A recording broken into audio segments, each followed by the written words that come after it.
Si je vous dis le mot gâteau, chips, pizza, hamburger, bonbons, ça fait écho très rapidement dans votre esprit. En vérité, vous adorez ça. Vous en mangez trop régulièrement et ça commence à devenir dangereux pour votre santé. En plus, si vous essayez de perdre du poids, c'est potentiellement un frein. C'est décidé, à partir de la semaine prochaine, c'est fini. Plus aucune malbouffe pour vous. Pas de négociation possible. Lundi matin, en vous réveillant, vous allez manger 100% sain. La suite, vous la connaissez aussi bien que moi. Le mercredi, ça sera parti pour un McDo. Dû à cet échec qui n'est certainement pas le premier, vous cherchez à arrêter. Ça tombe bien, cette vidéo parle de ça.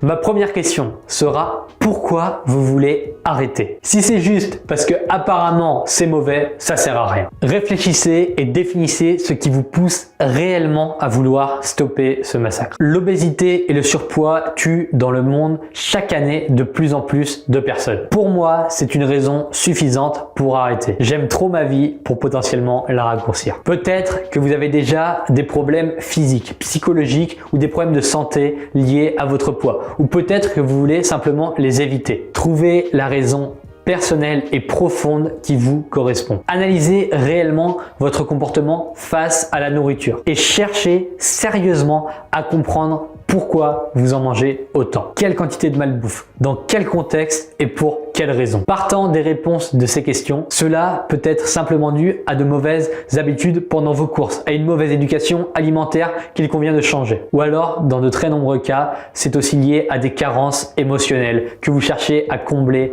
avec la nourriture. Même si ces deux cas sont différents, voici la ligne de conduite à suivre pour arrêter. J'ai une nouvelle pour vous. Vous n'avez pas mangé 100 pizzas en 2 jours.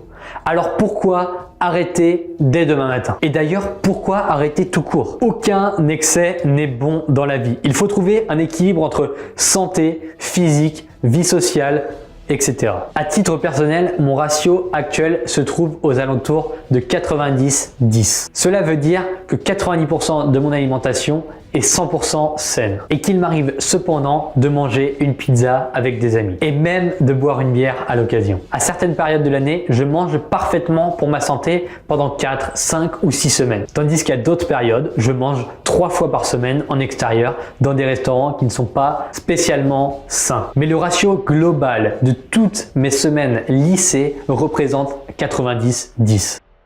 Alors mon conseil pour vous sera d'appliquer un ratio qui correspond à votre alimentation actuelle. Cela peut être par exemple 50-50, c'est à vous de le définir. Et plutôt que de chercher à arriver à 100% d'aliments sains, essayez d'améliorer petit à petit, pas après pas, votre ratio actuel. Si cette semaine, 50% de votre alimentation provenait d'aliments sains, essayez d'augmenter de 2%, de 3%, de 4% chaque semaine pendant plusieurs mois. C'est ce qui fera la différence sur le long terme. La progressivité et l'évolution lente vous garantissent des résultats concrets et durables. Pour vous aider concrètement à mettre cela en pratique, je vous ai créé un guide complet, 100% gratuit. Cliquez sur le premier lien dans la description de cette vidéo pour l'obtenir.